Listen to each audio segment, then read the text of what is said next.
على إنسان ونشهد أن لا إله إلا الله وحده لا شريك له لا ضد له ولا ند له ولا مثل له ونشهد أن سيدنا وسندنا وحبيبنا وحبيب ربنا وطبيب قلوبنا ومولانا محمدا عبده ورسوله. اللهم صل على محمد النبي الأمي وعلى آله وسلم تسليما. وبعد فأعوذ بالله من الشيطان الرجيم. بسم الله الرحمن الرحيم. ولنبلونكم بشيء من الخوف والجوع ونقص من الأموال والأنفس والثمرات وبشر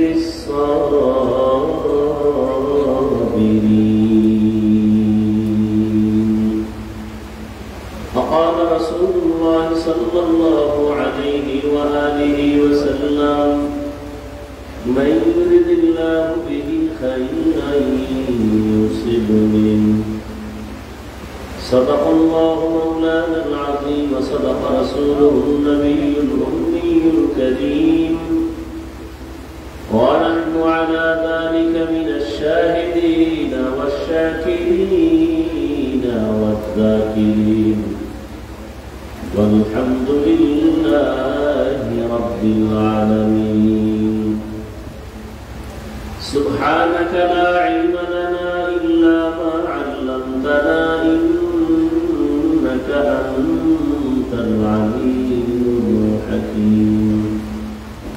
رب اشرح لي صدري ويسر لي أمري واحلل عقدة من لساني يفقهوا قولي. सूरज ने दिया अपनी शुआओं को ये पैगाम, सूरज ने दिया अपनी शुआओं को ये पैगाम। दुनिया है अजब चीज को भी सुबह को भी शाम, दुनिया है अजब चीज को भी सुबह को भी शाम। दुनिया में हो दुनिया का तलबगार नहीं हो, दुनिया में हो दुनिया का तलबगार नहीं हो। बाजार से गुजर हो खरीदार नहीं हो, बाजार से गुजर हो खरीदार नहीं हो। मकबूल है शान है काबिल तो बहुत है, मकबूल है शान है काबिल तो बहुत है। आए ना के मनिंदे तुम्हें ही दिल तो बहुत है, आए ना के मनिंदे तुम्हें ही दिल तो बहुत है।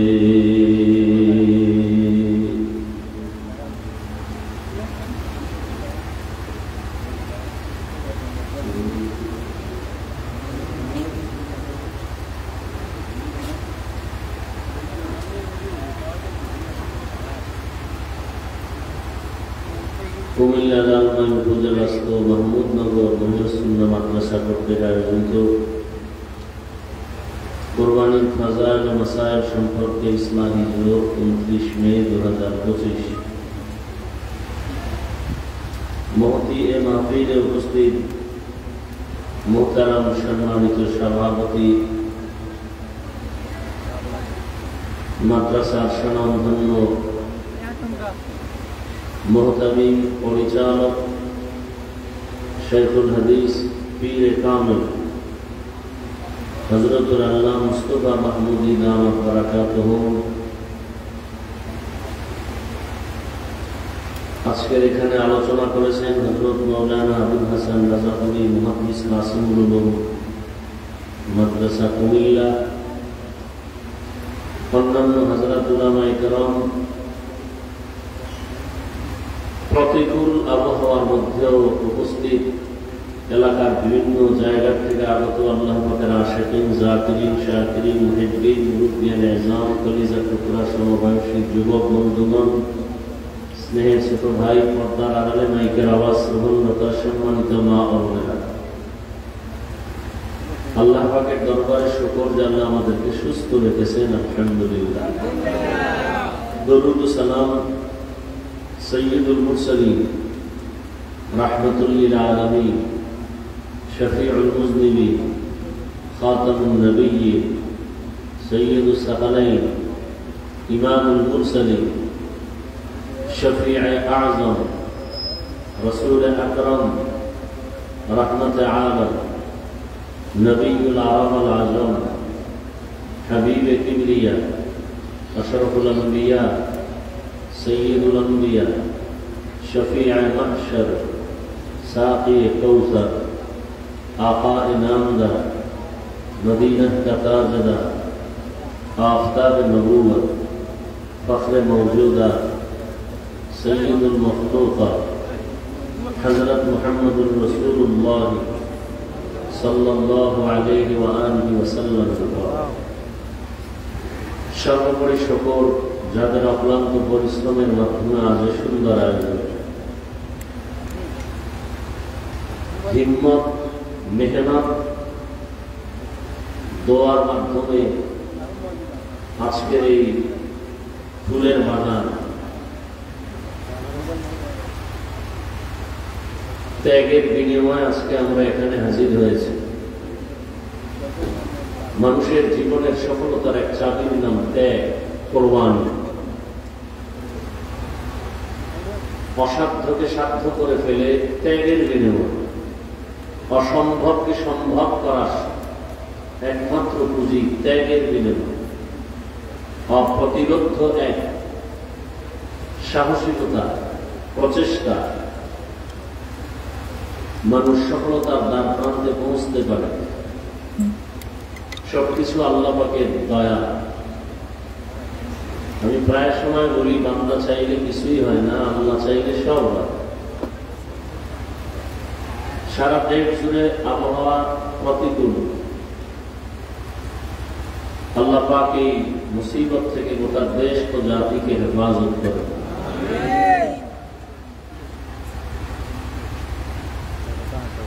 যে মাদ্রাসাকে কেন্দ্র করে আজকের আয়োজন, জমিনের মধ্যে একমাত্র মানুষ তৈরি করার ফ্যাক্টরির নাম মাদ্রাসা। আমরা তো মায়ের গর্ভ থেকেই মানুষ হয়ে আসছি, মাদ্রাসা কিসের মানুষ তৈরি করে? মায়ের গর্ভ থেকে আসলেই সে জান্নাত পাওয়ার কোনো গ্যারান্টি নেই। আল্লাহ যে মানুষকে জান্নাত দিবেন, সে মানুষ তৈরি হওয়ার ফ্যাক্টরি মাদ্রাসা। আদম নবীর বংশে জন্ম নিলেই সে জান্নাত পাওয়ার কোনো গ্যারান্টি নেই। আল্লাহর আদালতে একমাত্র মুক্তি পাবে ওই সমস্ত মানুষ যে মানুষগুলো আদম নবীর বংশ পরিচয়ের পরিচয় লাভ করবে না, পরিচিতি লাভ করবে না। তাদের ভিন্ন পরিচয় হলো তারা আদর্শের মানুষ, গুণের মানুষ। আর এই দ্বীনের খেদমত গুলো, এই সমস্ত সব কাজ কারো একক প্রচেষ্টায়, মালিকানায় হয় না, সম্ভব না। সবার দোয়া, সার্বিক সহযোগিতা। পৃথিবীতে ইসলামকে টিকিয়ে রাখার একমাত্র ব্যবস্থার নাম, স্থায়ী ব্যবস্থার নাম মাদ্রাসা। দাওয়াত ও তাবলীগের ফ্যাক্টরি মাদ্রাসা, পীর মুরিদের ফ্যাক্টরি মাদ্রাসা, আলেম ওলামা, মুফতি, মুহাদ্দিস সবকিছু তৈরি হয় মাদ্রাসায়। সারা দুনিয়ার ইসলাম বিদ্বেষীদের টার্গেট হলো মাদ্রাসা। ওরা চায় জমিন থেকে মাদ্রাসা বন্ধ করে দিবে। ওদের গডফাদার যারা, পূর্বপুরুষ যারা ধর্ম বিদ্বেষী, ইসলাম বিদ্বেষী, এরাও অপচেষ্টা কম করেনি, কিন্তু সব ব্যর্থ হয়েছে। কারণ আল্লাহ রাব্বুল আলামিন এমন এক পরিবেশে আমাদেরকে পৃথিবীতে পাঠিয়েছেন এবং এমন একটি কিতাব দিয়েছেন, এমন এক আদর্শ দিয়েছেন যেগুলো হেফাজতের জিম্মা আল্লাহ নিজে নিয়েছেন, যে কারণে মানুষ যথেষ্ট পরিমাণ অপচেষ্টা চালাইয়াও তাওরাত, জবুর, ইনজিল সহ অনেক কিতাবের মধ্যে উল্টো পাল্টা করে ফেলেছে। কিন্তু কোরআনের কোনো ভুল, কোনো উল্টা পাল্টা করার দুঃসাহস দেখায় কামিয়াব হতে পারে, বরং যারা অপচেষ্টা করেছে তারা ধ্বংস হয়ে গেছে।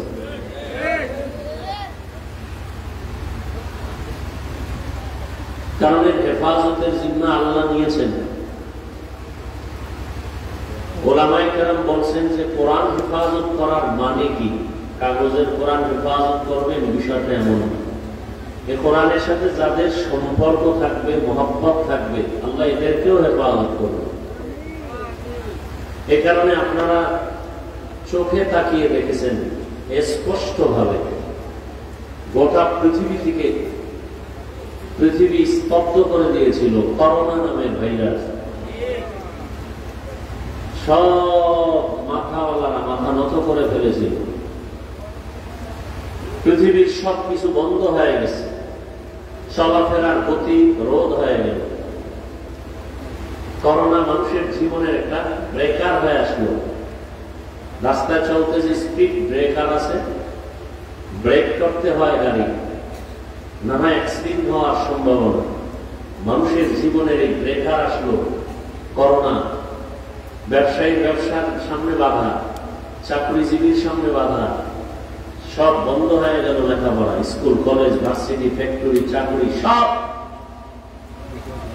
ইতিহাস মানুষ ভুলে যায়। লিখে রাখা উচিত স্বর্ণাক্ষরে যে কঠিন মুসিবতের সময়ও আল্লাহ কোরআনের এই মার্কাজ মাদ্রাসাগুলো বন্ধ হয়নি। করোনায় যারা পতিত হলো, বাবার করোনায় ছেলে কাছে যায় না, মরার ভয়, মাস্ক পরে অপেক্ষায় আছে, নিজেকে বাঁচার জন্য দরওয়াজা জানালা বন্ধ করে আছে। বাবা মরে গেল, লাশটাও দেখলো না, জানাজায়ও গেল। এমন কুলাঙ্গার সন্তান আমরা দেখেছি। সেই সময় মাস্ক বাদ দিয়া স্রেফ আল্লাহর উপরে ভরসা করে আমাদের দেশের টুপিওয়ালা ওলামায়ে কেরাম মাঠে ময়দানে করোনার লাশগুলো কাঁধে নিলেন, গোসল করালেন, কাফন পড়ালেন, জানাজা পড়ালেন, কবরে রাখলেন। একজন টুপিওয়ালাও করোনায় মরে নাই। তো আল্লাহ হেফাজত করেন। দুনিয়াওয়ালারা মনে করে টাকা আমাকে বাঁচায় রাখবে, ক্ষমতা আমাকে সেফটি দিবে, কত সিকিউরিটি গার্ড, বডি গার্ড। কিন্তু যাদের কাছে কোরআন আছে এদের কোনো আলাদা সিকিউরিটি গার্ড নেই। টাকাওয়ালা, বাড়িওয়ালা, গাড়িওয়ালা সব চোখের আড়াল হয়ে আছে। কোরআনওয়ালারা সবার সামনে আছে, সবার সর্বশ্রেষ্ঠ সম্মানে আছে। সম্মান কে দিচ্ছেন? মানুষের সম্মান কিনে, টাকা দিয়ে সম্মান কিনে। মানুষের টাকার কেনা সম্মানের ফলাফল কি? প্রথমে ফুলের মালা, ফাইনাল তার জুতার মালা। মানুষ টাকা দিয়ে যে সম্মান কিনে, আর আপনারাও বেচেন সম্মান, বেচেন না? ভোটের আগের রাত্রে টাকা খাইয়া ভোট বেচেন না? আপনার টাকার কারণে ভোট বিক্রি করলেন, এবার ভোট পাইয়া অযোগ্য সুদখোর ঘুষখোর বেনামাজি আর চেয়ারে বসে। সম্মানের চেয়ার, মূলত চেয়ারটা সম্মানের, কিন্তু বসছে যে অযোগ্য ব্যক্তি, যোগ্য না। সুযোগ কি? এ সম্মান কিনছে, আপনারা বিক্রি করেছেন। ফলাফল কি? প্রথমে ফুলের মালা, এক পর্যায়ে তার শেষে জুতার মালা। আর যারা কোরআনওয়ালা, এদের কোন সম্মান কিনা বেচা নাই। আল্লাহ পাক এদেরকে এই পরিমাণ সম্মান দেন যে এরা দুনিয়ার বাদশাহ, আখিরাতেও বাদশাহ। দেখেন এই বৃষ্টির মধ্যে এই প্রোগ্রাম হবে, কল্পনা করাও মাকরুহ। মানুষ আমাদের পাগল বলে, পাগল। দুনিয়ার অবস্থা খারাপ, এরা ওয়াজ মাহফিল করতেছে। আচ্ছা, আমরা হুজুরেরা পাগল, আপনারা আইছেন কেন? আমরাও পাগল। তাহলে দুনিয়ার সবাই পাগল, তাহলে আমরা পাগল কোন কেন? জমিনের একটা মানুষও পাগল ছাড়া নেই। কেউ টাকার পাগল, কেউ ক্ষমতার পাগল, কেউ নারীর পাগল, কেউ গাড়ির পাগল, কেউ দুনিয়ার পাগল, কেউ আল্লাহর পাগল। সবাই পাগলামির মধ্যে আছে। যে নারীর পাগল আর 24 ঘন্টা সিকির আর ফিকির, নারী নারী নারী। যে ক্ষমতার পাগল, সে 24 ঘন্টা ক্ষমতা ক্ষমতা ক্ষমতা। যে বাড়ির পাগল, সে 24টা ঘন্টা সিকির ফিকির বাড়ি। যে আল্লাহর আশিক পাগল, তার 24 ঘন্টার কর্মসূচি আল্লাহর জিকির আর ফিকির। তা আমাদের আপনারা পাগল বলেন কেন? তুলনামূলক সব পাগলের থেকে তো আমরা ভালো। আমরা আল্লাহর পাগল। আমরা টাকার পেছনে দৌড়াই না, আল্লাহর পেছনে দৌড়াই। টাকা আমাদের পেছনে দৌড়াচ্ছে। আমরা ক্ষমতার পেছনে দৌড়াই না, ক্ষমতা আমাদের পেছনে দৌড়ায়। বলে কেমনে? এমপি বানানোর জন্য না, এমপি ঘুরে, মন্ত্রী ঘুরে, ডিসি ঘুরে, এসপি ঘুরে দোয়ার জন্য। এর থেকে আর দুনিয়াতে কি চাওয়ার আছে বলে? মানুষ যারা দুনিয়া দুনিয়া করে, এরা দুইটা জিনিস চায়। কয় জিনিস? দুই জিনিস চায়। এক চায় শান্তি, আর এক চায় সম্মান। কিন্তু আল্লাহি, আল্লাহর কসম, যারা আখিরাত বাদ দিয়ে দুনিয়া চায় দুই জিনিস পাওয়ার জন্য, সম্মান আর শান্তি, আল্লাহর জাতের কসম, এই দুনিয়াওয়ালারা শান্তিতেও নাই, সম্মানেও নেই।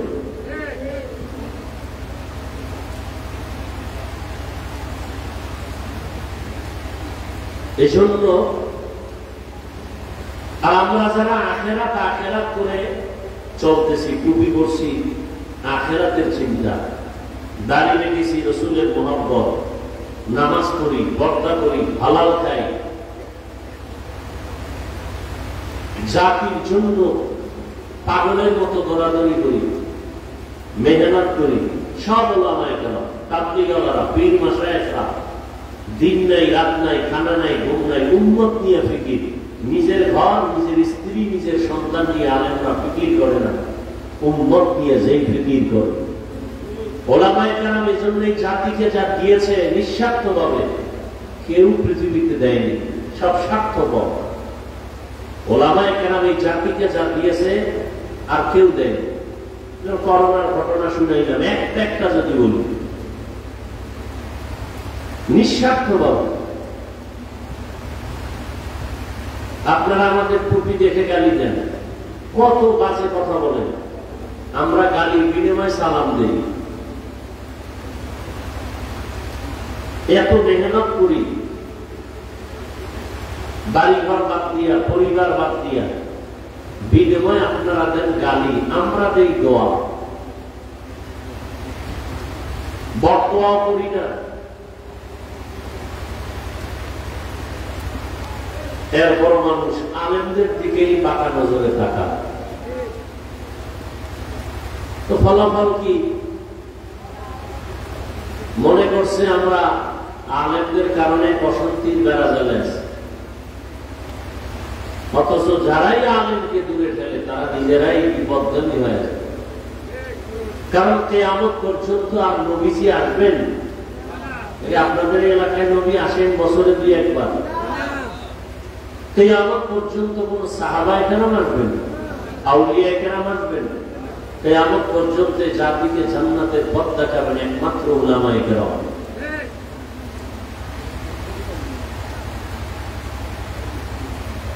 আর এই উলামায়ে কেরামের এই মজলিসগুলো এতটা দামি যে টাকার মায়া নাই, খানার চিন্তা নাই, বৃষ্টির মধ্যে আপনারা এখানে বসে আসছেন, কষ্ট করে আসছেন, শুধু দ্বীনের মহব্বত আর কিছুই না। আল্লাহ কষ্টকে নাজাত ও হেদায়েতের ওসিলা বানায়। বড় ফিতনার জামানা চলছে, বিশেষ করে ইসলাম ধর্ম নিয়ে প্রচন্ড ফিতনা, আল্লাহ নিয়ে ফিতনা। আল্লাহ কই? কেউ কয় সব জায়গায় আল্লাহ আছে, কেউ বলে না আল্লাহ আসে আজিমে চেয়ারে বয়ে রয়েছে, জমিনে নেই। ফিতনা। নামাজ পড়বেন ফিতনা, বুকে হাত বাঁধবো না নাবির নিচে। এই ফিতনা গুলো তো আমরা দুনিয়াতে এসে দেখছিলাম না। সামনে কোরবানি, কোরবানি দিবেন সেখানে ফিতনা, আকিকার ভাগ দেওয়া যাবে কি যাবে না নিয়ে ফিতনা। মানুষ মরে যায়, জানাজার পেছনে দাঁড়াবেন, ফিতনা সেখানে ঢুকাই দিয়েছে, কি সূরা ফাতিহা পড়তে হবে। নামাজে দাঁড়াবেন, জোরে আমিন আস্তে আমিন নিয়ে ফিতনা। এখানে অনেক সচেতন মানুষ আছেন, আধা মিনিটে আমাকে জবাব দিবেন। যারা মক্কা মদিনায় গেছেন, কথায় কথায় মক্কা মদিনার দোহাই দেন, মক্কা মদিনায় হজের সময় সারা দুনিয়ার মানুষ এখানে আছেন, বিভিন্ন কোয়ালিটির মানুষ। কেউ নামাজে হাত বুকে বাঁধে, কেউ নাবির নিচে, কেউ সাইডে দিয়ে দাঁড়ায় দেয়, কেউ ঘুমাইছে মসজিদের মধ্যে, কামত হয়ে গেছে, দাঁড়াইছে নামাজে, উজু টুজু লাগে না, দিন পরিষ্কার। কেউ আবার নামাজের ভেতরে ইমাম সাহেবের তেলাওয়াত চলতেছে, সে মোবাইল বের করে কথা বইলে আবার পকেটে রাখছে, নামাজ যায় নাই। আবার কাউকে দেখলাম সেজদায় যাওয়ার আগে একটা কাঠের টুকরা পকেট থেকে বের করে কপালের নিচে দিয়ে সেজদা দিতেছে। এই যে এত কোয়ালিটির মানুষ মক্কা মদিনায় বছরে আসে, আপনারা খবরে শুনছেন যে এরা পরস্পরে মারপিট কইরা দুই একটা মরে গেছে, বলেন না কেন ভাই? এত লাইনের মানুষ মক্কা মদিনায়, ফিতনা নাই। বাংলাদেশে ফিতনা কেন? কার বদ নজর লাগছে বলেন তো? আমি 5 কুড়ি টুপি মাথায় দিয়েছি, আমি তো অন্য টুপিওয়ালাকে গালি দেই না, আপনি কেন আমার টুপি দেখলে সহ্য করতে পারেন না? আমরা কওমি মাদ্রাসার তাজা সন্তান, কই আলিয়ার বিরুদ্ধে তো বলি নাই, স্কুল কলেজের বিরুদ্ধে বলি না। আপনারা কেন কওমি নিয়ে এত সমালোচনা করেন? কি সমস্যাটা কোথায়? আমরা নাভির নিচে হাত বেঁধে নামাজ পড়ি, যারা বুকে হাত বাঁধে আমরা তো হিংসা করি না, গালি দেই না, দেখলে সালাম দেই। আপনি কেন বাঁকা নজরে তাকান? আল্লাহ সবাইকে হেদায়েত দান করুন। ফিতনা বড় কঠিন। আগে ফিতনা ছিল মসজিদের বাইরে, এখন ফিতনা মসজিদের ভেতরে। এই ফিতনা থেকে বাঁচার জন্য একা একা সম্ভব না, মুরব্বি দরকার। কারণ আমরা মুরব্বি মানিয়াও সঠিক পথে ঠিক থাকতে পারি না, আর যারা মুরব্বি মানেন না তাদের উপায় কি? অনেকে বলে আমার ওলিয়া উলিয়া মানি না, কোন ব্যক্তি মানি না, কোরআন হাদিস মানি। 100% এরা গোমরা, এরা বাতিল। আল্লাহ পাক রব্বুল আলামিন আমাদের সবাইকে রাসূলের আদর্শে জীবন যাপন করার তৌফিক দান করেন।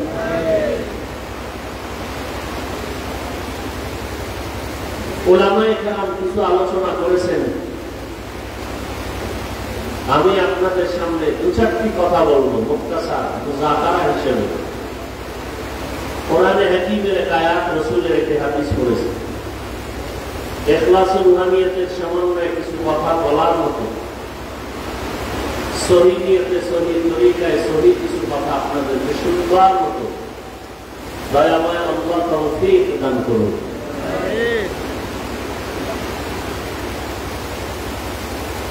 وَلَنَبْلُوَنَّكُمْ بِشَيْءٍ مِّنَ الْخَوْفِ وَالْجُوعِ وَنَقْصٍ مِّنَ الْأَمْوَالِ وَالْأَنفُسِ وَالثَّمَرَاتِ। আল্লাহ বলেন, আমি মুমিনকে জমিনে পরীক্ষা করবই করব, ভয়ের মাধ্যমে, ক্ষুধার মাধ্যমে, সম্পদের ঘাটতির মাধ্যমে, জীবনের ঘাটতির মাধ্যমে, ফলের ঘাটতির মাধ্যমে। অবশ্যই সাবিরিন, সুসংবাদ সাবিরিনদের জন্য। নবীজি বলেন, মাইয়ুরিদিল্লাহু বিহি খাইরান ইউসিব বিহি। আল্লাহ যাকে বেশি মহব্বত করেন, কল্যাণ চান, তাকে আল্লাহ মুসিবত দিয়ে পরীক্ষা নেবেন। অন্য হাদিসে আল্লাহ রাসূল বলেন, দুনিয়া সিজনুল মুমিন ওয়া জান্নাতুল কাফির। দুনিয়াটা মুমিনদের জন্য জেলখানার মতো, বেঈমানদের জন্য বালাখানার মতো। জেলখানা মানেই মুসিবত, বালাখানা মানেই শান্তি। তো দুনিয়াটা মুসিবত মুমিনের জন্য, শান্তি বেঈমানের জন্য।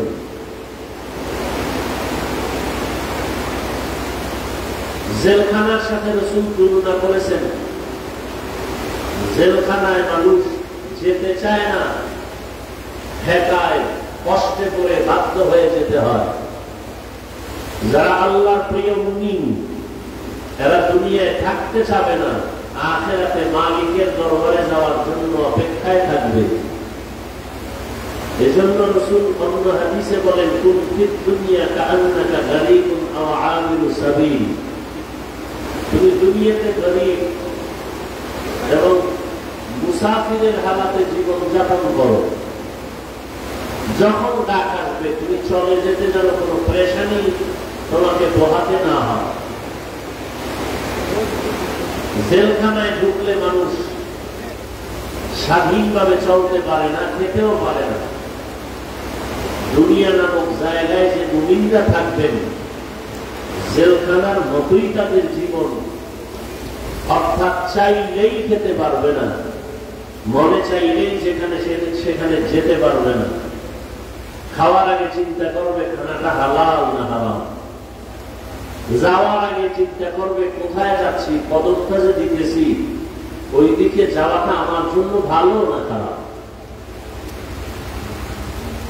তো দুনিয়াটা মুসিবতের জায়গা। আর আল্লাহ রাসূল বলেন, আল্লাহ যাকে বেশি মহব্বত করেন, ভালোবাসেন, তাকে মুসিবত দিয়েই পরীক্ষা নেবেন। কিভাবে মুসিবত দিয়ে পরীক্ষা নেবেন? আয়াতে আল্লাহ 5টা জিনিসের কথা উল্লেখ করেছেন। 5 জিনিসের দ্বারা আল্লাহ মুমিনকে পরীক্ষা নেবেন, কোন বেঈমানকে না। কেন মুমিনের পরীক্ষা হবে, বেঈমানের হবে না? কেন?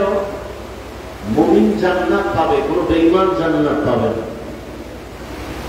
আর জান্নাত পেতে হলে পরীক্ষা দিতে হবে, পুরস্কার পেতে হলে পরীক্ষা দিতে হবে। আর পরীক্ষা তাদের জন্য যারা স্কুল, কলেজ, ভার্সিটি, মাদ্রাসার ছাত্র। যারা ছাত্র না, ওদের পরীক্ষা নেই। ঠিক যারা ঈমানের কালেমা পড়ে আল্লাহর রাস্তায় ঢুকে পড়ল, তারা ইসলামের ছাত্র, মুমিন, এদের জন্যই পরীক্ষা, এদের জন্যই পুরস্কার জান্নাত। 5টা জিনিসের দ্বারা আল্লাহ পরীক্ষা করবেন।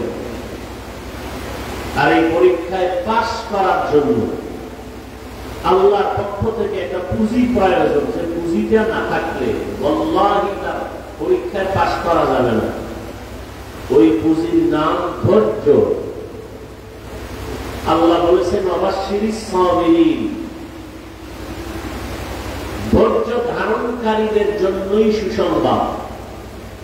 এই ধৈর্য আবার তিন প্রকার। ধৈর্য মুসিবতের বেলায় ধৈর্য, গুনাহের ক্ষেত্রে ধৈর্য, ইবাদতের বেলায় ধৈর্য।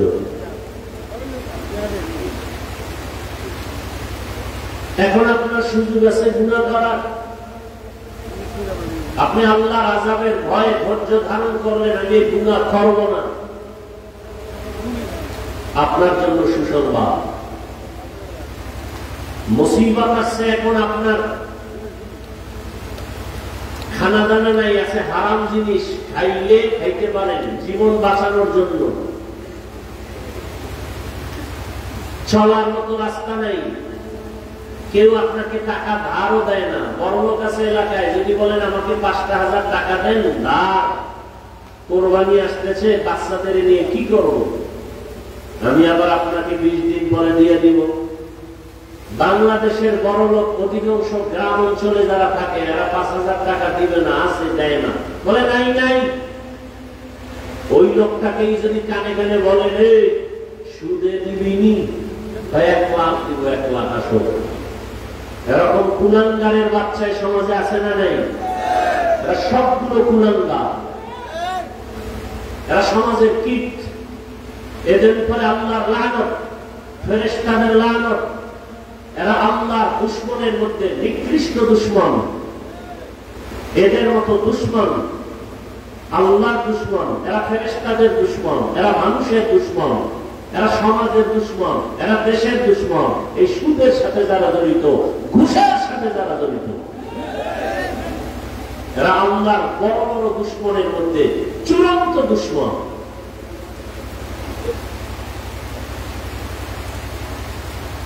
এখন আপনি কি করবেন? হয়তো হারাম খাইতে হবে, না হয় না খায় থাকতে হবে। পরীক্ষা, ধৈর্য না থাকলে পরীক্ষায় পাস করা যাবে না। বড় কঠিন পরীক্ষা। ইবাদতের বেলায় ধৈর্য। নামাজ পড়তে যাবেন, কালকে জুমার নামাজ, প্রচন্ড বৃষ্টি, ভিজে ভিজে গেলে কষ্ট হবে, কি করা যায়? যাদের ইমানের পার্সেন্ট যত, তার আমলের পরিধি তত। একজনের ইমান বলে আমি নফল নামাজ ছাড়ব না, আর একজনের ইমান বলে নফল লাগে না। ইমানের পার্সেন্ট কম বেশি আছে না নাই? বড় কঠিন কথা কিন্তু। একজনে বলে আমার নফল লাগে না, আর এক ইমানওয়ালা বলে আমার নফল পড়তেই হবে। কেন? বলে হাসরের ময়দানে ফরজ আমলের ঘাটতিগুলো পূরণ করার জন্য নফল আমল লাগবে। এই যে ফজরের নামাজ, যোহর, আসর, মাগরিব, ইশা, জুমা, এই যে ফরজ নামাজগুলো আমরা আদায় করি, নামাজের সালাম ফিরে যারা নামাজ পড়ে না এরা তো জানবে না, যারা নামাজ পড়েন সালাম ফিরাইয়া ইমাম সাহেব সহ মুক্তাদিরা সবাই আস্তাগফিরুল্লাহ করেন। বলেন না কেন ভাই? কয়বার পড়ে জানেন? 3 বার আস্তাগফিরুল্লাহ, আস্তাগফিরুল্লাহ, আস্তাগফিরুল্লাহ পড়লেন। নামাজ অসাধ্য কোন জিনিস, অপছন্দের কোন জিনিস দেখলেই শুনলেই মানুষ আস্তাগফিরুল্লাহ পড়ে, কিন্তু আপনি পড়লেন নামাজ, এখানে আস্তাগফিরুল্লাহ 3 বার কেন আপনি পড়েন নামাজে সালাম ফিরাইয়া? বলে নামাজের ভেতরে তোমার ত্রুটি হয়ে যেতে পারে, মালিকের কাছে ক্ষমা চাওয়ার নিয়তে 3 বার নামাজ শেষে তুমি সালাম ফিরে আস্তাগফিরুল্লাহ পড়ো। কারণ ইস্তেগফার এমন একটা আমল, এমন একটা তাসবিহ, রাত আসলে যেমন দিন থাকে না, অন্ধকার আসলে আলো থাকে না, আলো আসলে অন্ধকার যেমন থাকে না, যেই বান্দা বান্দি ইস্তেগফারের আমল করবে তার আমলনামায় কোনো গুনাহ থাকে না। ইস্তেগফারের আমল ফরজ আমলের ঘাটতি ঘাটতি রাসূল বলেন কিয়ামতের দিন অনেক মানুষ নামাজ নিয়ে দাঁড়াবে, কিন্তু নামাজে ঘাটতি অনেক।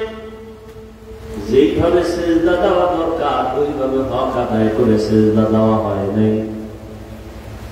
রুকু থেকে দাঁড়াইয়া রব্বানা লাকাল হামদ বলবে, না পারলে অন্তত ওই টাইম পরিমাণ বলা পরিমাণ দাঁড়ায় থাকবে ওয়াজিব। ওই পরিমাণ দাঁড়ায় না, দৌড়ায় সেজদায় চলে গেল। সেজদায় যাওয়ার সময় আগে যাবে হাঁটু, এরপরে যাবে দুই হাত, এরপরে যাবে নাক, এরপরে যাবে কপাল। সে হাঁটু যাওয়ার আগে হাত দিয়া ভর করে সেজদায় চলে গেল। সেজদা দিয়া তাসবিহ পড়বে, আবার ওইটা পড়বে, বসার পরে দোয়া আছে দোয়া পড়বে, না পারলে চুপচাপ বসে থাকবে, এরপরে আবার সেজদা করবে। যেইভাবে সেজদা করার প্রয়োজন সেইভাবে হক আদায় করে নাই। কিয়ামতের ময়দানে আল্লাহ যদি মাফ করে দেন, ওই ফরজ আমলের ঘাটতি গুলো পূরণ করার জন্য নতুন আমলের প্রয়োজন হবে, নফল আমলের প্রয়োজন। এই জন্য কোন ঈমানওয়ালা বলে আমি নফল ছাড়বো না, তাহাজ্জুদ ছাড়বো না, ইশরাক ছাড়বো না, ওয়াজিব ছাড়বো না। আর একদল মুমিন বলে ঈমানের হালাত বলে আমার নফল কর্ম দূরের কথা, নফল লাগেই না। এরকম বহু ঈমানওয়ালা, ধৈর্য না থাকলে সম্ভব না। আল্লাহ বলেন ধৈর্য ধারণকারীদের জন্য সুসংবাদ দুইটা। একটা মহা সুসংবাদ দুনিয়ার জমিনে আমি দিব, আর একটা মহা সুসংবাদ পরকালে আমি দিব।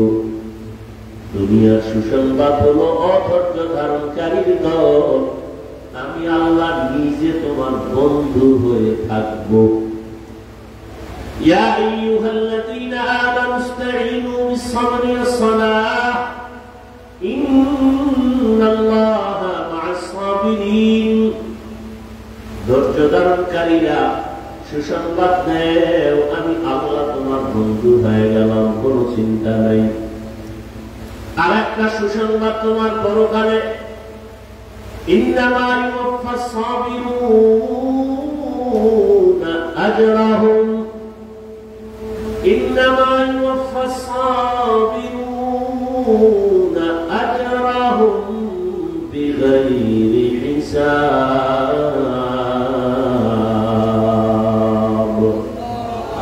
কিয়ামতের ময়দানে ধৈর্য ধারণকারীদের সুসংবাদ আমি বিনা হিসাবে জান্নাত দিয়ে দিব। বিনা হিসাবে জান্নাত পাওয়া বড় কঠিন। ধৈর্য ধারণকারী যারা, তাদের আল্লাহ বিনা হিসাবে জান্নাত দান করবেন। ধৈর্য ধারণকারী দুনিয়ায় পাবে আল্লাহ তার বন্ধু, আখিরাতে তার বিনা হিসাবে জান্নাত। এজন্যই ধৈর্য না থাকলে পরীক্ষায় পাস করা সম্ভব না। আল্লাহ মুসিবতের দ্বারা পরীক্ষা নিবেন, ধৈর্য ধারণ করতে হবে। ধৈর্য ধারণ করে চুপ থাকা যাবে না। বলে মুসিবত যখন আসবে, জবানের আমল একটা, বাস্তবে আর আমল চালাওয়ার একটা। মুসিবত যখন আসবে তখন তোমার জবানের আমল, ইজা আসাবাতহুম মুসিবাহ ক্বালু ইন্না লিল্লাহি ওয়া ইন্না ইলাইহি রাজিউন।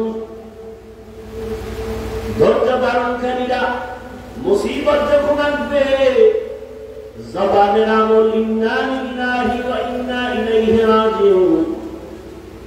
আবার তুমি দোয়া করো, রহমতের নবী বলেন আল্লাহুম্মা জুরনি ফি মুসিবাতি আখলুক লি খায়রাম মিনহা। আল্লাহর কাছে তুমি ধৈর্য চাও, আদর চাও, ফলাফল আল্লাহ ধৈর্যের ফলাফল দান করো।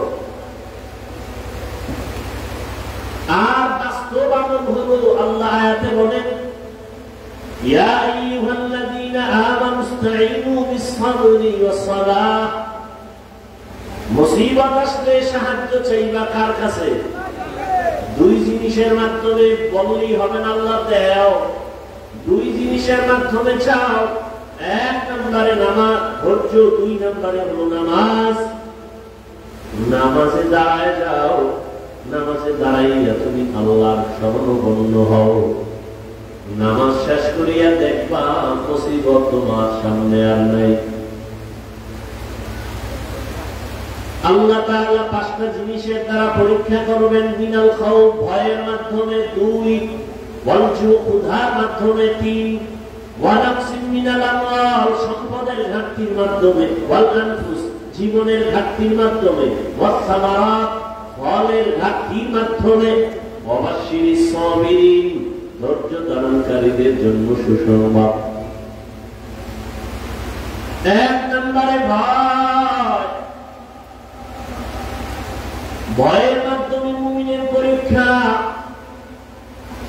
সবগুলোই কিন্তু জীবনের জন্য একটা হুমকি স্বরূপ মুসিবত। ভয় আবার কয়েকটা ভাগে বিভক্ত। এক ভয় হলো আল্লাহর ভয়, আর একটা ভয় হলো দুনিয়ার মানুষের পক্ষ থেকে ভয়।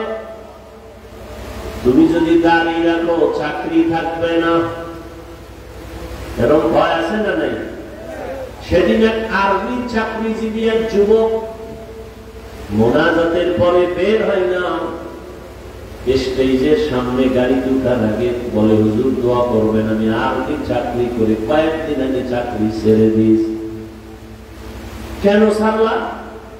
এই মুহূর্তে আর্মিদের মূল্যায়ন তো অনেক বেশি, ছাড়লা কেন? যুবক বলে, আমাকে বারবার মানসিকভাবে টর্চার করা হয়, দাড়ি কেটে ফেলো, দাড়ি কেটে ফেলো, দাড়ি কেটে ফেলো। আমি চাকরি ছেড়ে দিয়েছি, দোয়া করবেন আল্লাহ হালাল পথে যেন রিজিকের ব্যবস্থা করে দেন। ইমান ইমান, সেও মানুষ, আপনিও মানুষ। এখানে আমরা যারা বসে আছি সবাই আমরা মুসলমান। আপনাদের আল্লাহ আমার আল্লাহ দুইজন না এক? আপনাদের নবী আমার নবী, আপনাদের কোরআন আমার কোরআন, আপনাদের কাবা আমার কাবা, আপনাদের ধর্ম আমার ধর্ম, আপনাদের কালেমা আমার কালেমা। দুনিয়াতে আমরা আসছি সিস্টেম স্বভাব এক। বিদায় বেলা কাপড়ের সংখ্যাও আমারও 3টা কাপড় হবে, আপনাকেও 3টা কাপড় দেওয়া হবে। টাকাওয়ালা পরে গেল, তার 3টা কাপড়। রিক্সা ড্রাইভার মরে যাবে, তাকেও 3 কাপড়। টাকাওয়ালার সম্মানে একটা কাপড় কেউ বাড়াবেও না। গরিব হওয়ার কারণে কেউ মরে গেলে একটা কাপড় কেউ কমাইয়েও দিবে না। কাপড়ের সংখ্যা কয়টা বলেন? পুরুষের 3টা, মহিলাদের 5টা। কালার কি হবে? আলাদা আলাদা। আমাদের হুজুরদের কাপড়ের কালার একরকম, আপনাদের কালার আর এক রকম। হ্যাঁ, বড় লোকের কাপড় একরকম, ছোট লোকের আর এক রকম। কে ধনী, কে গরিব, কে আলেম, কে মূর্খ, কে ডাক্তার, কে রোগী, কে ইমাম, কে মুক্তাদি, কে বড় লোক, কে ছোট লোক। যতই বাহাদুরি করি দেখেন, সাদা কাপড়ে যেদিন ঢুকবো সব বাহাদুরি বন্ধ হয়ে যাবে। সবার কাপড়ের কালার এক। কি কালার? আপনারা কালার লইয়াও কিলিকিলি করেন, যেমন সোনার বাংলাদেশ। কালার লইয়াও মারপিট করে, কে সবুজ বর্ণ, কে কালো বর্ণ, কে সাদা বর্ণ, এ নিয়েও ঝগড়া চলে। আছে না নাই? এরে আল্লাহর বান্দারা, আমাদের কাপড়ের সংখ্যা এক, কালার এক, কবরের সাইজও কিন্তু এক। কবরে রেখে সব চলে যাওয়ার পরে কবরের প্রশ্ন হবে কয়টা বলেন? সবার বেলা এক না আলাদা আলাদা? আমাকেও যেই প্রশ্ন করা হবে, আপনাকেও সেই প্রশ্ন করা হবে। রবের পরিচয় দাও, ধর্মের পরিচয় দাও, রাহমাতুল লিল আলামিনের পরিচয় দাও। তাহলে আল্লাহ এক, নবী এক, কোরআন এক, কাবা এক, ধর্ম এক, কালেমা এক। আপনাকে বয়ান করা লাগবে কেন? আমার আপনি তো আল্লাহ মানেন, নবী মানেন, কোরআন হাদিস মানেন। আপনাকে কেন টুপির বয়ান করবো, দাড়ির বয়ান করবো, পোশাকের বয়ান করবো, নামাজের বয়ান করবো? আজকে তো বিধর্মীকে বয়ান করবো যারা আল্লাহ চিনে না, কোরআন চিনে না, নামাজ বুঝে না, অথচ তাদেরকে সময় দেওয়ার টাইম নাই। আপনাদের পেছনে ঘুরতে ঘুরতে 12 মাস ঘুমানোর টাইম নেই। পায়ে ধরে ধরে আপনাদের বুঝাইতে হয় নামাজ পড়েন, টুপি পড়েন। আপনিও মুসলমান, আমিও মুসলমান। আমার টুপি মাথায় না রাখলে লজ্জা পায়। আর আপনি কেমন মুসলমান যে আপনি টুপি মাথায় দিতে গেলে লজ্জা পান? আমি দাড়ি না রাখলে লজ্জা পাই, আর আপনি দাড়ি রাখতে গেলে লজ্জা পান। আমি নামাজ না পড়লে লজ্জা, আপনি নামাজ পড়তে গেলে লজ্জা। আমি আল্লাহর ঘর মসজিদে না ঢুকলে লজ্জা পাই, আর আপনি মসজিদে ঢুকতে গেলে লজ্জা পান। আমি পর্দা না করলে লজ্জা পাই, আর আপনি পর্দা করতে গেলে লজ্জা পান। আপনি কেমন ভিআইপি মুসলমান? আপনার ইমানের হালাত কি? আমি আপনাকে কথা বলি না, সবাই আমার মতো হুজুর হয়ে যান।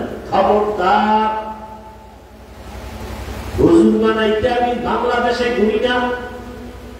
আমি আপনাকে আপনার রাস্তায় থেকে জান্নাতের পরিচয় দিতে চাই। আপনার চাকরি করেন, ব্যবসা করেন, লেখাপড়া করেন, ওখানে ভাইকা মদিনার আদর্শের মালা গলায় লাগায়। আপনাদের মতো লাইনের মানুষ, জেনারেল লাইনের মানুষ, বাংলা লাইনের মানুষ জীবনে মাদ্রাসায় পড়ে না, আকিদাটাও জানে না। এমন মানুষ কি আপনাদের লাইনে দাড়িওয়ালা নামাজি নাই? স্কুলে পড়ে, কলেজে পড়ে, ও যুবকেরা তাকায় দেখো, তোমার মতো যুবক স্কুল কলেজে পড়ে, চাকরি করে, ব্যবসা করে, 5 ওয়াক্ত নামাজ পড়ে, বলো তুমি পারো না কেন? তোমার মতো জেনারেল লাইনের যুবক রাস্তায় গাড়ি চালায়, নামাজ ছাড়ে না, বলো তুমি কেন পারো না রে বাবা? তোমার মতো যুবক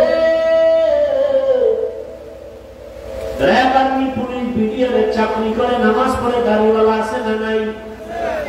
আল্লাহ বিবেক দিয়েছে, তোমার বিবেকটাকে প্রশ্ন করো, তুমি কেন পারো না রে বাবা? তোমার মতো যুবক নদীর মধ্যে মাছ ধরে, নামাজ ছাড়ে না, বলো তুমি কেন পারো না? তোমার মতো যুবক জমিনের মধ্যে কৃষি কাজ করে, নামাজ ছাড়ে না, গামছা বিছাইয়া নামাজ পড়ে, বলো তুমি কেন পারো না? তোমার কপাল বুঝি পুড়ে গেছে, কার নানা জানি বরকত তোমার কপালে লাগছে। তোমার মনটাকে বুঝাও যে তোমার মতো যুবক স্কুল কলেজে পড়ে, নামাজ পড়ে, তুমি আমি পারবো না কেন? আমরা আল্লাহর পথে থাইকে তো সম্মান কমে দেয় না, খাইয়াও কেউ মরে যাই নাই। আল্লাহর বান্দারা, এই যে মাঝে মাঝে আপনাদের থেকে সহযোগিতা চাওয়া হয়, কিছু দান সৎকা করেন, না করলেও পারি, চাই কেন? ওই আপনারা আবার রাস্তাঘাটে বলেন হুজুর তো দাঁড়িয়ে যাবো না, নিজে নিজে চালায়, আমগো শরীর দার বানায় না, দান সৎকা নেয় না, চায় না। আর ইসলাম বলে, নবী বলে, কোরআন বলে, তুমি যদি দান করো, আমি হাফিজুর রহমান মাদ্রাসায় লেখাপড়া করে, ওয়াজ মাহফিলের স্টেজে বয়ান করে যেই সওয়াব পাবো, তুমি দান করিয়া ওই সমপরিমাণ সওয়াব পেয়ে যাবে। আমি হাফিজুর রহমান আলেম হইয়া বয়ান করিয়া আল্লাহ থেকে যতটা পুরস্কার পাবো, আমি হাফিজুর রহমানকে আলেম বানানোর পেছনে যারা সহযোগিতা করেছে, আল্লাহর কাছ থেকে তারাও সমপরিমাণ পুরস্কার পেয়ে যাবে। আল্লাহ বলবে, হাফিজুর রহমান তোরে আমি জান্নাত দিলাম, তোকে বানাইতে গিয়া যারা একটা টাকা দিছে, কিতাব কিনা দিছে, আমি আল্লাহ তাদেরকেও জান্নাত দিয়া দিলাম। আতিনা ফি দারে দুনিয়া না হাসান, আতিনা ফি দারে উকবা না হাসান, ইয়া গিয়াসাল মুস্তাগীসিন ইহদিনা ইফতিখারা বিল উলুমি ওয়াল গিনা। হর গড়িতে নেকো তু তৈয়ার হে, जो न मांगे उससे तू बेजार है। 5টা জিনিসের মাধ্যমে আল্লাহ মুমিনের পরীক্ষা নেবেন। 1 নম্বরে আল্লাহর পক্ষ থেকে ভয়। চার মাযহাবের চার ইমামের এক ইমাম ইমাম শাফিঈ রাহমাতুল্লাহ আলাইহি বলেন এখানে ভয় দ্বারা উদ্দেশ্য হলো আল্লাহর পক্ষ থেকে ভয়, আল্লাহর পক্ষ থেকে জাহান্নামের আযাবের ভয়, আল্লাহর আযাবের ভয়। গুনাহ করলে জাহান্নাম, ওই ভয়ে তুমি বান্দা আল্লাহর মহব্বতের রশিটাকে মজবুত করে ধরে সামনে আগাও। আল্লাহর ভয় আর একটা দুনিয়ার মানুষের পক্ষ থেকে ভয়। পর্দা কারণে তোমার আত্মীয় স্বজন বেজার, এখন তুমি আত্মীয় স্বজনের মন খুশি রাখবা নাকি আল্লাহর মন খুশি রাখবা, এটাই তোমার পরীক্ষা। আল্লাহকে খুশি রাখতে গেলে আত্মীয় বেজার হবে, আত্মীয় খুশি করতে গেলে আল্লাহ বেজার হয়ে যাবে। দাড়ি রাখলে আত্মীয়রা বেজার, আবার আল্লাহ খুশি। দাড়ি কাটলে আত্মীয় খুশি, আল্লাহ বেজার। এখন তোমার পরীক্ষা চলতেছে, তুমি কাকে খুশি রাখবা। ফলাফলের বেলায় দেখা যাবে কে কোন জায়গায় তুমি উপস্থিত হতে পারো। আল্লাহ তাআলা বলেন এই ভয়ের মাধ্যমে পরীক্ষা পাস করার জন্য লাগবে ধৈর্য। ইয়া আইয়ুহাল্লাযীনা আমানু ইসবিরু ওয়া সাবিরু ওয়া রাবিতু ওয়াত্তাকুল্লাহা লাআল্লাকুম তুফলিহুন। ধৈর্যের বড় দাম। আল্লাহ তাআলা বলেন সব মানুষ জাহান্নামে যাবে, চার গুণওয়ালারা জান্নাতে যাবে। ওয়াল আসরি ইন্নাল ইনসানা লাফি খুসর ইল্লাল্লাযীনা আমানু ওয়া আমিলুস সালিহাত ওয়া তাওয়াসাউ বিল হক ওয়া তাওয়াসাউ বিস সাবর। ধৈর্য বড় দামি এক গুণের নাম। চার গুণওয়ালারা জান্নাতে যাবে। ওয়াল আসরি সূরা আল্লাহ বলেন সব মানুষ জাহান্নামে যাবে, চার গুণওয়ালারা জান্নাতে যাবে। এর মধ্যে চতুর্থ গুণ হলো ধৈর্য ধারণ করেওয়ালারা। ধৈর্য বড় দামি এক সম্পদ। আল্লাহ তাআলা ধৈর্যের বড় সম্মানের বয়ান করেছেন। আজকে আমাদের মধ্যে ধৈর্য নেই, যে কারণে আমরা অনেক ক্ষেত্রে সামনে আগাইতে গিয়ে অনেক পেছনে পড়ে যাই। ধৈর্যের পরীক্ষা দিলেন, একটু আগে বয়ান করলেন কোরবানির বয়ান। ইতিহাসের পৃষ্ঠায় ধৈর্যের পরীক্ষা দিলেন আমার রহমতের নবী। ধৈর্যের পরীক্ষা দিলেন আইয়ুব নবী, ধৈর্যের পরীক্ষা দিলেন ইসমাঈল নবী, ধৈর্যের পরীক্ষা দিলেন ইসমাঈল নবীর মা হাজেরা, ধৈর্যের পরীক্ষা দিলেন বেঈমান ফেরাউনের স্ত্রী আসিয়া। সারা রাত ধৈর্যের বয়ান চলতে থাকবে, শেষ হবে না। মায়ার নবী কেমন ধৈর্যের পরীক্ষা দিলেন। দুনিয়াতে আসার আগে বাবা হারাইলে দুনিয়াতে এসে একবার আব্বা বলে ডাক দিতেও পারলেন না, চেহারা দেখবে দূরের কথা। কেমন ধৈর্যের পরীক্ষা, 6 বছরে দুঃখিনী মাকেও হারায় ফেললেন আমার নবী। আবার এমন এক পরিবেশে আছেন চতুর্দিকে শুধু দুশমন। নবীর ডানে দুশমন, বামে দুশমন, চতুর্মুখী দুশমন নবীর মারার জন্য রেডি। যেই নবী দোয়া করলে কবুল হয়ে যায়, উহুদ পাহাড় স্বর্ণ বানায় দিলে আল্লাহ চাইলেই দিতেন। নবী বলে না না, আমি গরিবী হালাতে থাকতে চাই, গরিবী হালাতে মরতে চাই, আমি গরিবদের সাথে কিয়ামতের দিন উঠতে চাই। নবী বলে নো গরিবেরা, বড় লোকের বাড়ি গাড়ি দেখা টাকা পয়সা দেখে আফসোস করিস না। কিয়ামতের দিন কঠিন সময়, বড় লোকের 500 বছর আগে গরিবেরা জান্নাতে চলে যাবে। রহমতের নবী বলেন আমি কতটাই যে গরিব, আমার পেটের ক্ষুধা খানা আমার পাথর বেঁধে আমি দ্বীনের প্রচারণা চালাইছি। কেমন ধৈর্যের পরীক্ষা দিছেন আমার নবী। একদিন দুদিন না, 3 বছর পর্যন্ত শিয়াবে আবু তালিবের মধ্যে আমার রাসূলকে গৃহবন্দী করে রাখছে। ওই মক্কার বেঈমানেরা নবীরে পানিও দেয় না, খানাও দেয় না। রহমতের নবী আমার গাছের পাতা ছিঁড়ে ছিঁড়ে চাবায় চাবায় খায় আর পেটের ক্ষুধা নিবারণ করে। মিনাল খাউফি ওয়াল জু, এক পরীক্ষা আল্লাহর ভয়, দ্বিতীয় পরীক্ষা ক্ষুধা। ইমাম শাফিঈ রাহমাতুল্লাহ আলাইহি বলেন এখানে ক্ষুধা মানে হলো রোজা। রোজাদার সারাদিন না খাওয়ার কষ্ট কেমন, গরিবেরা না খাইয়া কষ্ট করে কেমন, এটা তুমি রোজা রাইখা উপলব্ধি করো। পরীক্ষায় যদি পাস করতে চাও ধৈর্য ছাড়া সম্ভব হবে। হাদিসে পাকের মধ্যে আসহাবে রাকিম নামে একটা ঘটনা আছে, বলবো? অনেকে আপনারা জানেন, তারপরে আমি অল্প টাইমে বলে ফেলবো। আসহাবে রাকিম আল্লাহর দ্বীন হেফাজতের জন্য জালেমের ভয়ে এলাকার থেকে হিজরত করে 3টা যুবক সন্তান কোথাও রওনা হয়েছে। রাস্তা দিয়ে যাচ্ছে পাহাড়িয়া জঙ্গল, এক এলাকায় যাইয়া হঠাৎ করে মুষলধারে বৃষ্টি শুরু হয়ে গেল। এত পরিমাণ বৃষ্টি, কোথায় যাবে রাস্তায় দাঁড়ানোর উপায় নাই। পাশে পাহাড়, পাহাড়ের গুহায় তারা ভেতরে ঢুকে আশ্রয় নিল। ওই 3টা যুবক পাহাড়ের গুহায় আশ্রয় নিয়া ভেতরে অপেক্ষা করে বৃষ্টি কমে যাবে, পরে বের হব।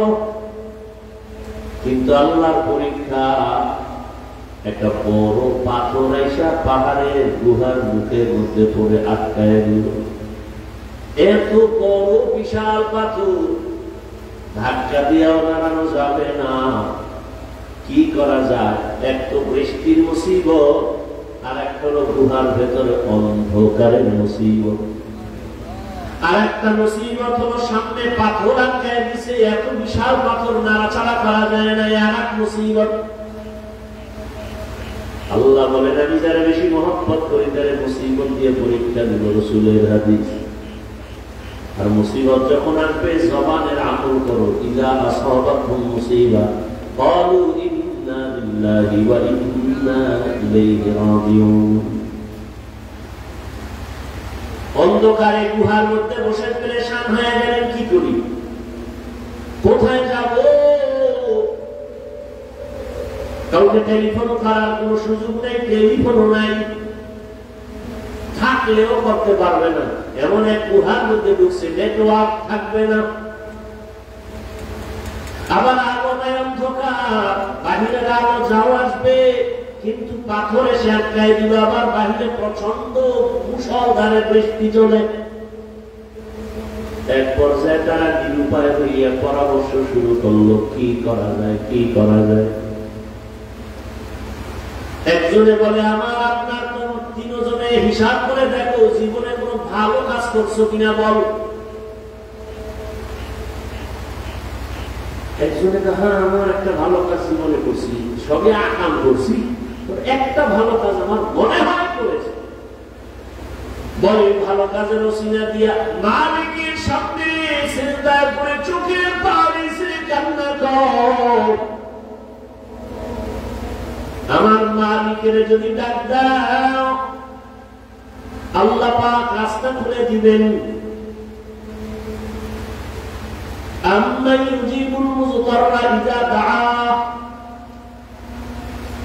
বান্দা যখন মুসিবতে পড়ে আমার মালিকের ডাক দেয়, আল্লাহর কোরআন বলে আল্লাহ তার মুসিবত থেকে তাকে পবিত্রতা অর্জন করার রাস্তা খুলে দেন। 3টা যুবক পরামর্শের মাধ্যমে সিদ্ধান্ত এক হয়ে গেল, হ্যাঁ যার যার জীবনে ভালো কাজ যদি থাকে ওই কাজের ওসিলা দিয়ে মালিকের ডাকো আর কান্না করো। প্রথম জন বলে আমার এক ভালো কাজ আছে, দ্বিতীয় বলে আমারও জীবনের একটা ভালো কাজ আছে, আর একজন বলে আমারও ভালো কাজ আছে। এক যুবক চোখের পানি ছেড়ে কান্না করে আর ভালো কাজে রসিদা দিচ্ছে। কি তোমার ভালো কাজ? বলে আমার ভালো কাজ হলো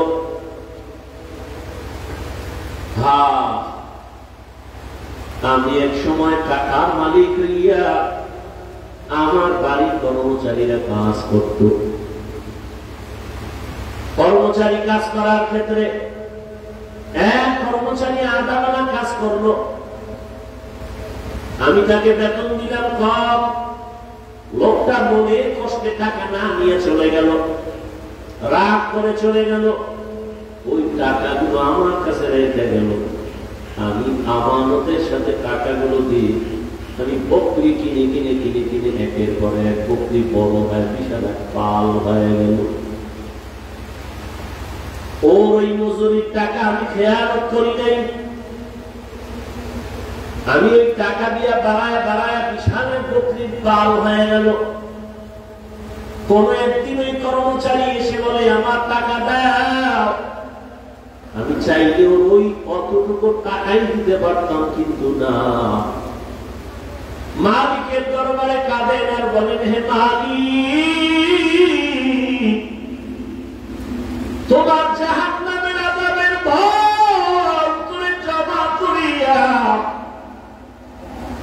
ওই কর্মচারীর পুরা টাকা অর্জন করা যত বকরি সব আমি দিয়া দিলাম, আর বললাম এগুলো তোর টাকা নিয়ে যা।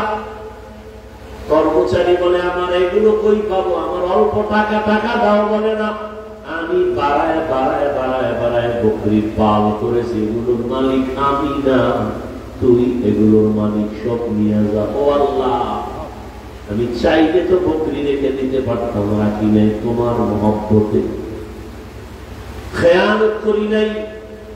আল্লাহ, তোমার মহব্বতে আমলটা করেছি, যদি তোমার কাছে ভালো লাগে এর বরকতে মুসিবতের সময় গুহার মুখের থেকে পাথরটা তুমি সরায়া দাও।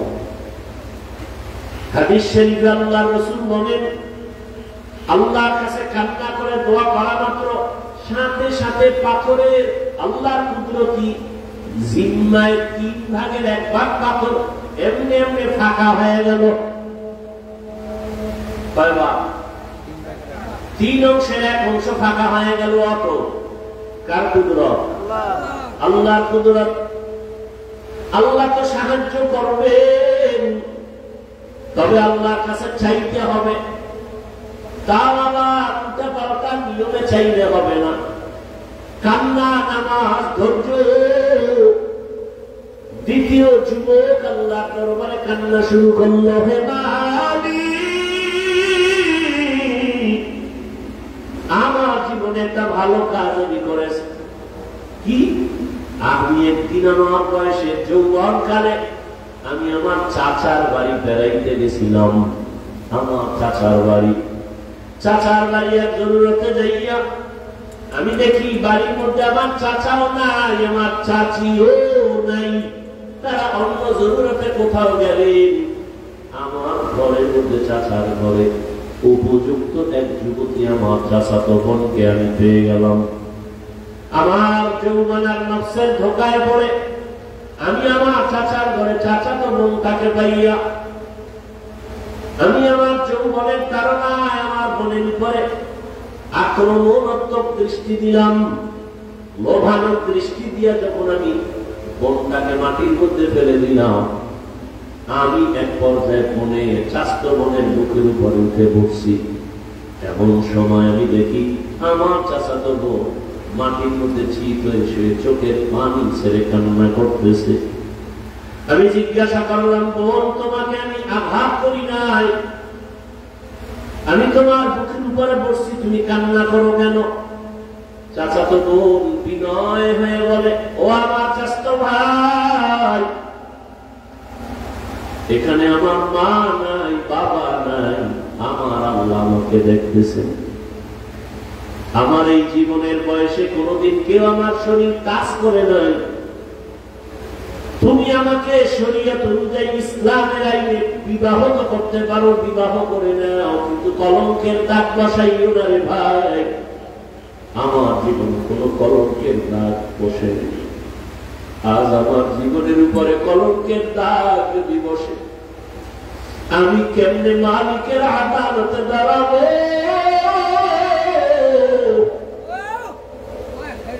তুমি আমার দয়া করে মাফ করে দাও। আমার আব্বাকে মনে প্রয়োজনে বিবাহের ব্যবস্থা করবো, তারপরেও তুমি আমার কলঙ্কের দাগ দিও না রে ভাই। যুবক আল্লাহর কাছে কান্না করে বলেন, হে মালিক, ওই চাস্ত বোনের কান্না দেখাও আমার অন্তর নরম। আমি আমার বোনের কান্না দেখে দ্রুত আমি বোনের থেকে আলাদা হয়ে বললাম, বোন আমার মাফ করে দাও, আমি তোমার উপরে আর অপরাধ করবো না। ও আল্লাহ, তোমার জন্যই আমি আমলটা করেছি, চাইলে তো আমি জোর করে অন্যায় করতে পারতাম। তুমি এর বরকতে আমাকে পরিত্রাণ দাও, গুহার মুখ থেকে আমাদের বাঁচাও। কান্না করে দোয়া করা মাত্র পাথরের টিনের 2 অংশ ফাঁকা হয়ে গেল আল্লাহর কুদরতে। তৃতীয় যুবক আল্লাহ দরবারে কান্না করেন, হে মালিক, আমার জীবনের একটা ভালো কাজ মনে হয় আমার মনে মনে ভালো কাজ করেছে। আমি এক বাবার গরিব সন্তান, আমি বাহিনী নিয়ে কাজ না করলে আমার চুলায় আগুন জ্বলে না, খানাও হয় না, আমার বাচ্চা আছে ছোট ছোট। আমার ঘরে আমার বৃদ্ধ বাবা বিছানায় পড়ে আছে, আমার বৃদ্ধা মাও ঘরে আছে। আমার জীবনের অভ্যাস ছিল, আমি কাজ করে তখন আমার প্রধান খাদ্য ছিল আমাদের গাভীর দুধ। আমি কাজ করে প্রতিদিন বাড়িতে আসার সময় গাভীর দুধ নিয়ে আসতাম। সারাদিন আমার বাচ্চারা ক্ষুধার্ত, খানা পায় না। আমি এসে প্রথমে মায়ের মুখে দুধ দিয়া, বাবার মুখে দিয়া, তারপরে বাচ্চাদের দিতাম। আমি আমার কলিজা দিয়া মাকে বাবাকে মুহাব্বত করেছি। আমার মা বাবাকে আগে দুধ পান করাইয়া তারপরে বাচ্চাদের দিতাম। একদিন কাজ থেকে আসতে আমার বাড়িতে রাত হয়ে গেল। রাতের গভীরে বাড়িতে আসার পর হঠাৎ তাকায় দেখি মা দেরি দেখে ঘুমায় পড়ছে, আব্বাও ঘুমায়, বাচ্চারাও ঘুমন্ত ক্ষুধা। আমি তো নিয়ত আমার পাকা, আমার মা বাবাকে দুধ না দিয়া বাচ্চাদের দুধ দিব না, আমার ওয়াদা।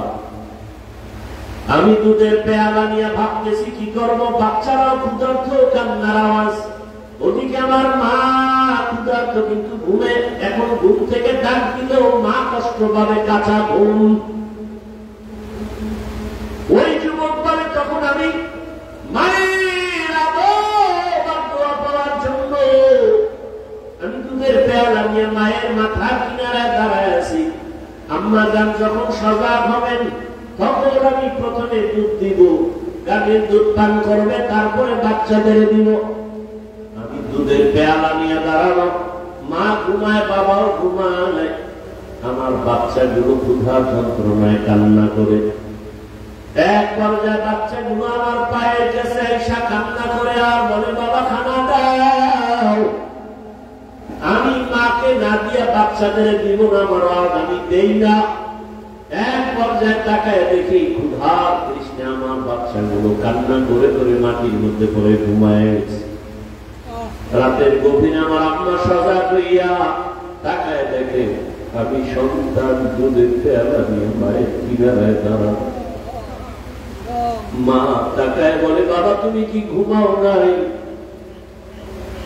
আমি বললাম, মা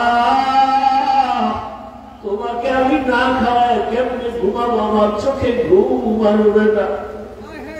কারণ তুমি আমাকে গর্বে নিয়ে ঘুমাইতে পারো নাই। মা কত কষ্ট করেছ,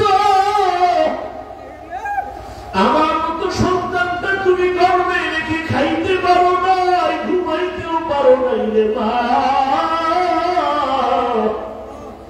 আমার চামড়া খুলিয়া জুতা বানাইলে তোমার ঋণ আদায় হবে না। ও মা, তোমাকে না খাওয়াই আমি কেমনে ঘুমাবো? আমার চিন্তায় তুমি কত রাত ঘুমাইতে পারো নাই রে মা। আমার অসুস্থতার কারণে তোমার ঘুম চোখে আসে নাই রে মা। তোমারে আমি ক্ষুধার্ত রাইখা কেমনে ঘুমাই। তোমার জন্য দুধের পেয়ালা নিয়ে দাঁড়ানো, হঠাৎ আম্মাজান তাকায় দেখে আমার পায়ের কিনারে আমার বাচ্চাগুলো কান্না করে করে ঘুমিয়ে পড়েছে। মা আরো আশ্চর্য হইয়া আমাকে ধমক দিয়ে করে, বাবা আরে আমার নাতিদের কেন তুই কষ্ট দিয়েছ? ওদেরকে কেন খানা দাও নাই? আমি মাকে বলছিলাম, মা তোমার মুখে না দিয়ে আমি কারো মুখে দুধ দিব না, বাচ্চাদেরও দেই নাই। আমার আম্মা জান দুধ পান করার আগে একটা চিৎকার দিয়া দোয়া করেছে, হে মালিক আমার কলিজার সন্তান আমার জন্য এতটা ত্যাগ স্বীকার করলো, কোরবানি করলো। ও আল্লাহ তুমি ওরে দোজাহানে কামিয়ে বিধান করিও।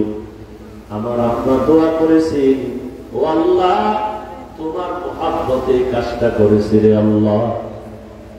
আমার হাবিব মায়ের জন্য দোয়া করেছেন, ও আল্লাহ আমলটা যদি পছন্দ হয় এর বরকতে পাথরের গুহা থেকে আমাদের এই গুহার থেকে পাথর সরায় হেফাজতের ব্যবস্থা করো।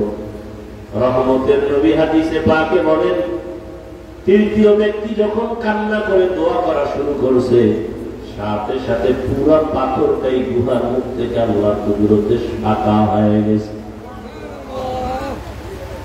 হরকে তার খৌফে হকদার দিল মদর জন্নতুল মাওয়াতে হদ ও রামাকাম। জীবনের ত্যাগ আর কোরবানি ছাড়া কেউ সফল হতে পারে নাই, কামিয়াব হতে পারে নাই। ও আমার যুবক পর্দার আড়ালের মা বোনেরা, অভিজ্ঞ বাবাজি, এই কোরবানির ইতিহাস, ত্যাগের ইতিহাস, কেমন বাবা সন্তানের জবাই করার জন্য রেডি, আর কেমন সন্তান বাবাকে বলে আমিও জবাই হওয়ার জন্য রেডি, তাড়াতাড়ি আমাকে জবাই করো, দেরি হলে আল্লাহ বুঝি আবার হুকুমটা নিয়ে যাবেন। কেমন ধৈর্য! ইব্রাহিম কাঁদে, ইসমাইলের চোখে পানি, হাজেরাও কান্না করে। ওদিকে মা হাজেরা কেমন ধৈর্য! শয়তান একা হাজেরা ইসমাইলের কই পাঠাইছো 13 বছরের গল্প। বলে বাবা দাওয়াতে যায়, বাদশার দাওয়াতে পায় না, না জবাই করতে নেই। বলে না বাবা হইয়া কখনো সন্তান কি জবাই করতে পারে? শয়তান বলে আসল কথা আল্লাহর হুকুম। হাজেরা বলে শয়তান দূর হও, আমার আল্লাহ যদি হুকুম করে একজন ইসমাইল না, আর ইসমাইল যদি তাকে সব আমি আল্লাহর হতে দিয়ে দিব। কেমন ধৈর্য ধারণকারিনী আম্মা জান ইসমাইল নবীর মা হাজেরা।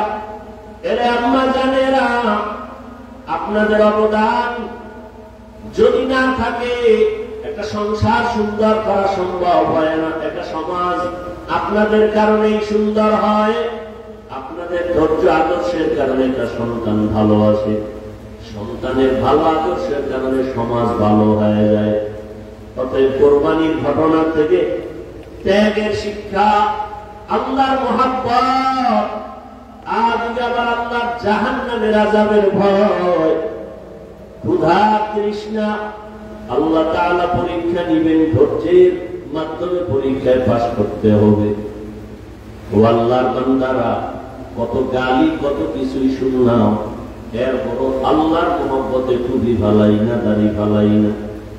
চাইলে আজকে তোমার মতো প্যান্ট শার্ট টাই লাগায় দাড়ি কেটে রাস্তায় ঘুরলে কে আমাদের বাধা দিত? মাদ্রাসায় পড়েছি, চাকরি নাই, ব্যবসা নাই, সার্টিফিকেট নাই সরকারি ভাবে, এরপরেও কেন এই পথ ছাড়ি না?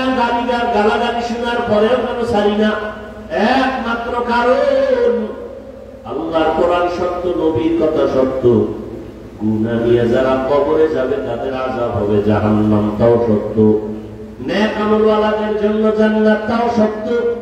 এই চিন্তা ভাবনা করে আল্লাহর মহব্বতে নামাজ রোজা করে ফেললাম। রিজিকের মালিক আমার আল্লাহ, ইজ্জতের মালিক আল্লাহ, সম্মানের মালিক আল্লাহ, হায়াতের মালিক আল্লাহ।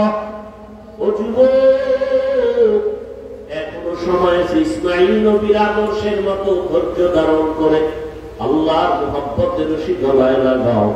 মা বাবার দোয়া নিয়ে, শিক্ষকের দোয়া নিয়ে, ওলামায়ে কেরামের পরামর্শ নিয়ে নবীর আদর্শ মেনে চলবা। জীবনে কত শখ মিটাইয়া গুনাহ করলা।